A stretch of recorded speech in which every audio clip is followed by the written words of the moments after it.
Hello everybody and welcome to the One Piece Feature Festival number 4, the Worst Generation news video. This event, well, it didn't quite go the way I thought it would. I mean, you will have seen my predictions video perhaps at this point, and you'll know with the characters I wasn't 100% like too far off, but that's because it was a Worst Generation feature fest. There was realistically only so many characters that could appear, that being the 12 members of the Worst Generation. So I mean, although I did predict most of these characters making a show, I said Capone wouldn't be in, I believe, but he is here, and there's some, I don't know, there's some choices that are maybe not for me, but I think this is still a good event, especially for beginners. If you've not played this game much before, and you're coming here because, you know, big One Piece event, it's a good exciting time, this could be for you. This could be a good one for you, because there's some interesting, quite good stuff in there. So to start off, the login bonus. We're not only getting these New World Gacha tickets, which is just the standard Gacha tickets for every event, we're also getting the Ope Ope ticket, which allows us to get a free version 2 Trafalgar Law. I do stand by a theory I said in a few videos ago. I believe when we were talking about either the Kenshin event or possibly the Yu-Gi-Oh event, I don't know. I do believe that at some point they said, all the feature festivals, just cut out 1 or 2 units, or maybe even 3 units. Just cut that out and move it to another event, because we, you know, either they've got a massive backlog that they need to catch up on, or they just feel like events need to be a bit smaller because they can't keep up with the amount of units they're releasing, or I mean, there's a few different reasons they might be doing it, and it might even have something to do with the sprite revamps that we were promised that we still haven't received. Like that may play a part in it, I don't know. But this event definitely feels like it's missing a couple of bits that maybe would have made the event flow a bit better for me personally. But the free version 2 Trafalgar Law, to me, kind of suggests that Trafalgar Law Limited that we talked about potentially coming could have actually been on the cards, because he doesn't play any other part in this event. So it's a shame. It's a shame, because I know there's a lot of Trafalgar Law fans out there. But we get the version 2 one for free, and this is one of the best like free 5-star tickets they've ever given us, because he's not like a day 1 unit. He comes from much later, and he's a pretty decent unit. So the fact that you're getting him for free and a multi alongside it, plus a bunch of other freebies, that's pretty good. That is pretty good. The daily missions are slightly different from normal. We still get the 50 stamina for clearing 3 adventures, but you also have to clear this stage. Not a daily stage technically, but you have to clear it every day to clear this mission to get the 10-step ticket. So technically a daily mission. We actually don't have a daily mission in this event, or a daily stage, once a day stage. We don't have one. We normally do, not this time. Now this stage gives us a bunch of skill EXP. It specifically said, and I don't know if I just read it wrong or whether it's just like a meme, I don't know, but it said something about this stage being difficult. It said extremely difficult, or this stage is gonna be hard, or whatever. And I beat the first run in 1 turn, so I don't know if I don't know if it's like he one-shots you if you don't beat it first turn or something. I don't know. But I mean, it said what it said. It said what it said. If it is just extremely easy and I misread it, then fair enough. Fair enough. But a good event, because normally with stages like this, where it's like gives you a large amount of skill EXP and character EXP, it's like a set number of times a day or something like that. This time you can just pretty much do it as you please. So I would say once you've got to the back end of the event, where you've maxed out all the characters, this might be a good stage for you to farm, if you have a lot of characters you haven't leveled up. Like myself, I have a lot of characters I haven't leveled up. Some people will just go on to farm like extra copies of old units to get the event droplets, that's fine too. I think some of the One Piece ones have boosted drop rates during this event, so possibly go farm yourself like an Aokiji or something, and you get boosted drop rates during this event. But this Rayleigh one, a good chance to level up your characters, because it's definitely something I'm a little bit lax with. You know, you're supposed to, when you're farming the new units, put in characters that haven't finished their skill EXP, just to make sure you're leveling people up constantly every time you're doing stages. But this is a good option from them. Next up, we have the Amassing Bounty missions. A little bit different from our normal missions event, although it is the same sort of missions. You know, getting a copy of the character, getting them to level whatever, 6-star, max luck, all that stuff.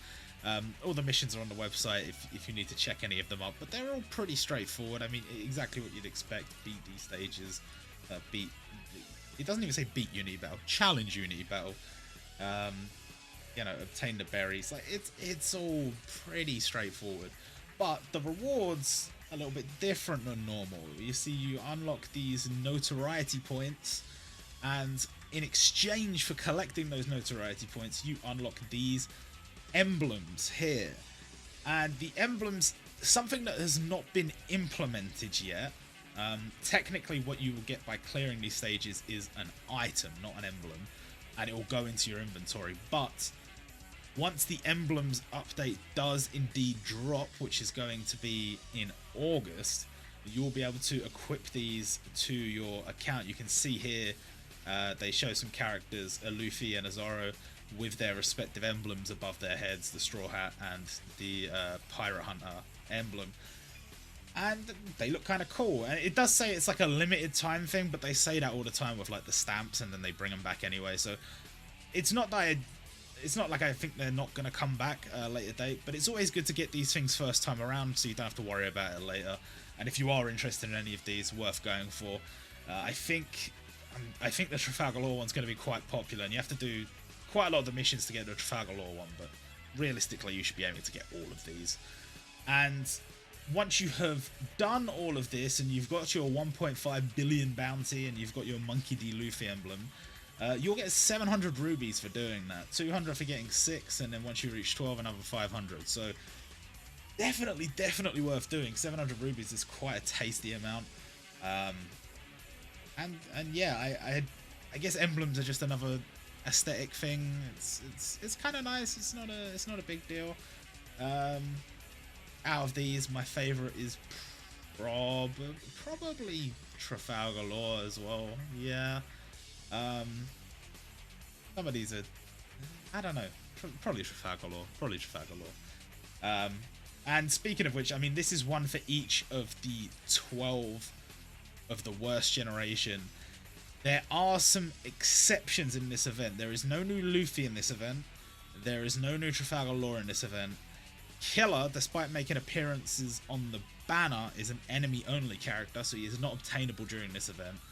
And then we have Blackbeard, who doesn't really play any part in this event either. The interesting thing with Killer is, I think a lot of us, well, I mean, you saw my predictions video, so you know I thought it. A lot of us probably thought that Zoro would be countering Killer, and it would be from that fight in Wano. However, Zoro is actually countering Basil Hawkins, which, I mean, that fight does happen in Wano, but I would say is not as big a moment in the story at all. And they've chosen that as the time for Zoro to get eliminated. So there's a little bit of weirdness with this event. Don't get me wrong, Zoro very much deserving of a limited, but I think most people would agree maybe this is not the Zoro they would have chosen, even from this specific arc, to get a limited, let alone throughout the story. But still cool. Animations we've seen on Twitter, not as good as they probably could be for a limited, but there you go. And then we move on to the actual farmable units. We have Jewelry Bonnie, who is a Transcendent class event. I did say I thought they might try and find a way to squeeze her in the gacha, but no, I mean, Transcendent class event makes more sense. We don't really know the ins and outs of her as a character beyond the tiny little bits we've seen, so just including her in any way, shape or form is just a way to tick a box, I think. And the sprite looks good. The animations are about what you'd expect for a character where we don't really know what her powers or abilities are. She's just eating pizza. We know roughly what her powers are, but we don't know, you know, the ins and outs. And yeah, it's fine. It's fine. She's a free-to-play healer, which is cool. And then next up we have the Catastrophe event, which, as I said, is Hawkins. And you know, I did say I thought Basil Hawkins would make a good Catastrophe class event because it'd be cool to see him with an aura. Didn't expect him to be countered by Zorro, but there you go. And for people wondering, all of these units are kind of a mishmash of their different versions. For example, Jewelry Bonnie is clearly shown here in a time skip version, but like her animations and her quotes and stuff are from Shabondi. They're pre-time skip. And kind of the case with a lot of stuff in this. A lot of the things you will notice is like partially from post-time skip, partially from pre-time skip. I think this is just a way of getting all these characters into the game and sort of what's the word? Just getting it done. Just getting it done. I don't think we're going to get multiple versions of a lot of these characters. Like, you can make an argument for getting a new version of Eustace Kid at some point. You could make an argument for maybe, I don't know, who else can you make an argument for from Mercedes? That's pretty much it, I think. Like, Zorro, I guess, and like, you know, all the other ones that didn't get added in this event, sure, I guess, but in terms of just maybe X-Drake, DS-Drake, I don't know. But I would say like Urgi and Scratchman and Jewelry Bonnie, possibly, yeah, probably Hawkins as well. I think this is pretty much all we're going to get. I don't think we're going to get a pre-time skip version. I think this is it, and then we move on. Which, it's One Piece. There's so many characters to choose from, so I kind of understand that approach. Not quite what I would have gone for, but hey, there you go. And it looks pretty good. The aura is a little bit underwhelming compared to some we've had recently, but it's fine. It's fine. Now we have the sad event in which Killer will not be joining us. It does appear on the banner, does appear in some of the event stages and stuff, but he will not be joining us in the game this time around. Very, very sad. And this event is just our standard farmable thing. You know, you get the berries and you can trade those in for rewards at the store. But we actually get, this is what I was saying before about the freebies, 2 special freebie tickets. And those freebie tickets give us a free version 1 Zoro and a free version 1 Luffy. We already had the version 1 Luffy from another event back in like January, I believe. But they're giving it to us again, which, I mean, even if you've already got him, it's just a free dupe. It's still not bad, and it's a multi-ticket, so you could get something else on there, theoretically. And same goes for Zoro. Very, very nice. Don't forget to bring your boosted characters. I've made the absolute ridiculously stupid mistake of pulling for Cobra during the last event and not including him in my team, because at that point I'd established what my biggest boosts were and I just forgot. So I didn't include him in my team until the last couple of days of farming. I could have probably cut my farming short by like 1 day or something, and then farm something else, farm event drops or whatever in the meantime. But silly mistake from me. But don't be me. Don't make that mistake, and make sure to bring along your boosted characters. Capone Bege is the big booster, but we have got the other hundreds, the other Gatch units from this event, and the event units are still pretty decent. So it's good to farm the event units before you go deep in this event.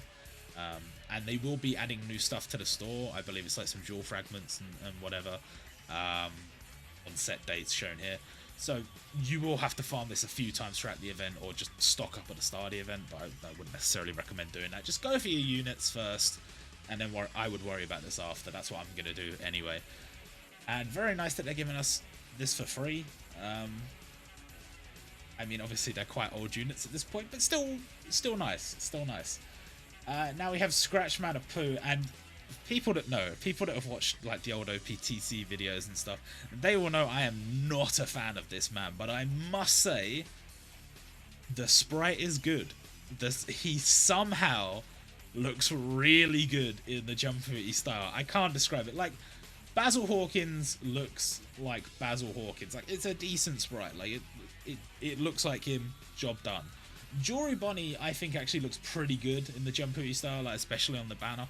I think pretty damn good. But Scratchman is probably one of the few characters in this game where I despise the design of the character. But you know what? It just works in the Jumputi style. I can't explain it. It just doesn't. But just look at these images side to side. Look at this on on the right. And then look at this on the left. I know technically these are different versions of the same character from different points in time, but I'm vibing with this. I'm digging this. If you see the animations in game, the previews, it's like, yo, there's a lot of character. There's a lot of. I like this. This is weird. I like this. So, I mean, make of that what you will, I suppose. Yeah, pretty happy with that actually. And he's another Transcendent class event just like Bonnie, so not going to be too difficult. Obviously, if you are a beginner, might be a little bit tricky, but bang out those beginner stages first. Make sure to include your gacha units in your team, and you should be able to handle an event like this and Jory Bonnie. Urigi, going to be a little bit harder. Remember, for those missions, you do not have to get Urigi or Basil Hawkins to max lock, so that's not a problem. His sprite looks okay. Looks like Urigi. I think they've captured the character quite well. He's quite broad. They've made him quite broad. I always thought of him as more like big and tall, but they've made him really short looking. I don't know if that like in game maybe it looks different. Maybe he just does look bigger. I don't know, but he looks quite squat. I can't really explain it, but you know what? It's look like him, to be fair. It does look like him.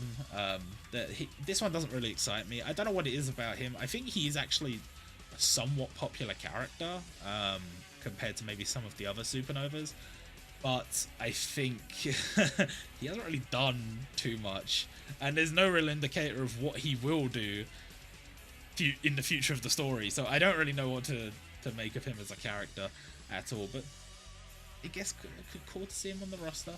And then Unity Battle Kaido and the Pirate Alliance Legend Summon. This is okay, I guess. I don't know. I've just got off the back of grinding the Unity Battle for the last event. I was doing that right up until the last minute. And I think that Unity Battle was formatted way better than previous ones, because the expectation was probably that you would reach 10 mil.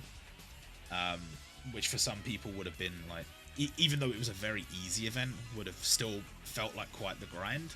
And that's, you know, maybe not something they wanted to do, but then it's like, you can go to 3 million or you can go to 10 million. It's not a big deal. And if you want to go further, you can go further. And it felt like, I don't know, a bit nicer, a bit better. Like, you didn't have to go to 10 mil to get Frieza to max lock. But if you went to 10 mil, you got some jewels and stuff. So I think that's kind of the format people have been looking for Unity Battle. People will be happy that they've got that, and I was pretty happy with it. Don't know if Kaido's going to be quite as kind, because the bonus Unity Battles typically are much easier. Frieza constantly was like buffing and helping you out. Kaido's probably not going to do that. But probably, I'm hoping at least the rewards will look a bit better than normal, because they did say they had worked on Unity Battle rewards a little bit. So I'm hoping that it will be similar to this one, maybe not in terms of how good the rewards were, but just a case of, if you go up to 3 mil, you'll get the Legend of Someone Max, and if you go up to 10 mil, you'll get some bonus jewels or something, and then if you go up to, like, I don't know if it was like 45 mil, 75 mil, whatever, if you just want to keep farming, you can get some limit break doors and stuff. If they want to do it that way, fine by me. I'm never particularly excited for Unity Battle, but there you go. And the One Piece Tower boost, including all your favourite One Piece characters boosted in Tower. Expect to come up against a lot of Zoros and possibly have some trouble with that. That's what I'm expecting. These boost weeks are always kind of a nightmare if you don't have the limited. I'm not planning to go for Zoro, so I expect it to be a bit of a nightmare, but there you go. And the Super Dimensional Battle event continues. This was in the last news post, and since then we've had Shanks and Kaido. Kaido is currently live right now. but then we'll have Whitebeard followed by Big Mum in the coming weeks. And I think some of the One Piece events from this... some of the One Piece events from this Feature Festival, yeah, some of the characters from this Feature Festival will be boosted in this, so make sure you farm those, and then when you do your auto team build, it should include the boosted units automatically, and should be good. Again, don't really care for Super Dimensional Battle. I actually think it's down right now. I think there was a glitch with it, but there you go. And there are a bunch of events, as I mentioned before, reprinted with boosted drop rates, so capitalize on that. If you do get to a point where you farmed everything from this event and you don't have anywhere to spend your stamina, capitalize on the boosted drop rate, find an event that you can farm easily and get extra drops from, and then just sell those for event droplets. Job done. A limited Zoro, as I mentioned before, a bit of an odd choice. I think Zoro Juro makes sense as a limited, but I definitely would have picked the fight against Kamazo rather than this particular version against Basil Hawkins. It's fine. It's perfectly fine. As I said, animation's just a tad lackluster. And a bit bizarre because we did already have a Zoro, and I said this in my predictions video, I thought we would get a different Zoro, so that makes sense. But it seems weird to go, okay, well this Zoro is not limited worthy, let's choose another Zoro that's also maybe not really limited worthy. I don't know, but it's cool that we've got a limited Zoro. I know a lot of people were excited to finally get one. Only one limited this event, which is kind of bizarre, but there you go. And he is the first unit to inflict bleed on support. So I guess the bleed version of, I guess, Rengoku? I don't know, maybe we'll get different versions of these characters because he converts all blue to yellow, so maybe we'll get one for each type that converts all something to a certain colour. Which could be quite a nice little support archetype.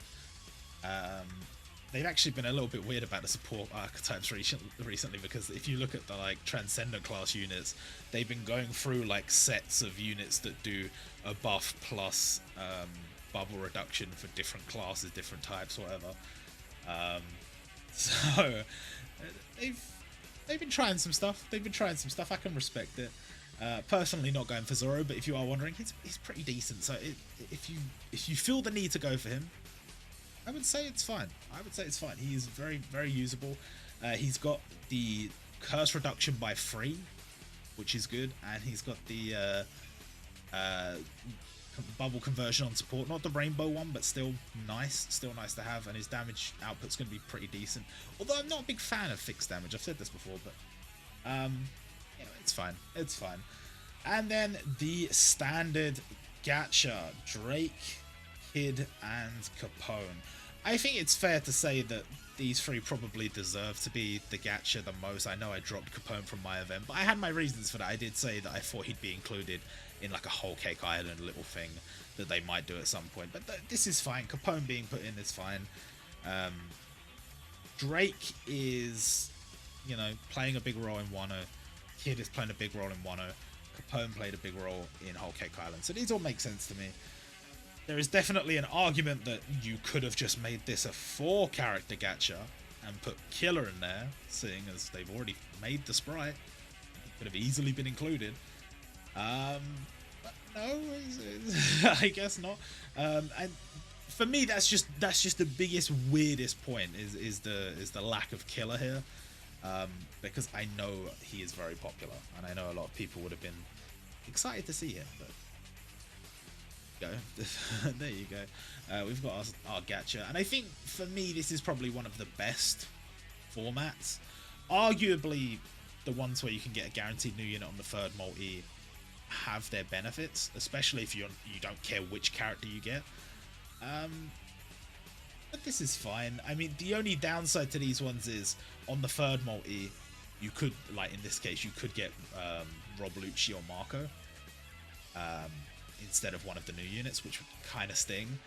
But on the 5th multi, you're guaranteed to get the specific character you want, and when they release banners like this with the 3 different standard gacha units, you do always get a ticket pack with that, and the ticket packs are quite nice. So I think it is a matter of personal preference, but I normally prefer these side gacha. If I wanted to go for one of these, then I could, though I don't really have any intention to do so, because none of their kits really excite me too much. None of their sprites look good. You know, Kid sprite looks really, really good. Capone, less so for me. Less so. I didn't think he would look that weird in the Jumputi style, but I mean, he does. It kind of looks like his body is like an egg cup, and then his head's just an egg. I don't know if that's just me. Just the roundness. I know he's got like a kind of funky design anyway, but he looks funky. He does look funky. And then Drake, in a few of his animations, looks a little bit weird. I mean, I think Useless Kid is undoubtedly the best sprite from this set of 3, but he does look like Drake, so fair enough. Fair enough. And then we've got the Defeat Gacha, which you should never summon on, as I've mentioned in the past. Although this one is particularly good, mainly because the only older unit you have here is Akito, who is very, very good. Very, very, very good. He's like the only unit that can do what he does, which is the healing and the curse removal on the front line. He's a one of a kind. So if you don't have him, I could definitely see why you would be tempted to summon on this. Plus you've got Tsukasa, who's a unit from this year, and then you've got Jody and Ichigo, who are units from the back end of last year, and they haven't aged much yet, so they're still very useful. Jody has her uses in PvP, which if you're a big PvP player, you'll be very familiar with. So this is actually very, very nice, but at the same time, I just can't recommend summoning on banners like this, as always, because you're not guaranteed anything until the 3rd multi, so you've got to spend at least 250 to get one of these units. But I could see why you would go for it. If you were, you know, if you really wanted like any of these for anyone, just fair enough. I get it. But I personally don't spend any rubies on any of these banners ever. So that's how I do it. Same with this banner here. We've got Sanemi, Isabe, Gohon, and Kurama.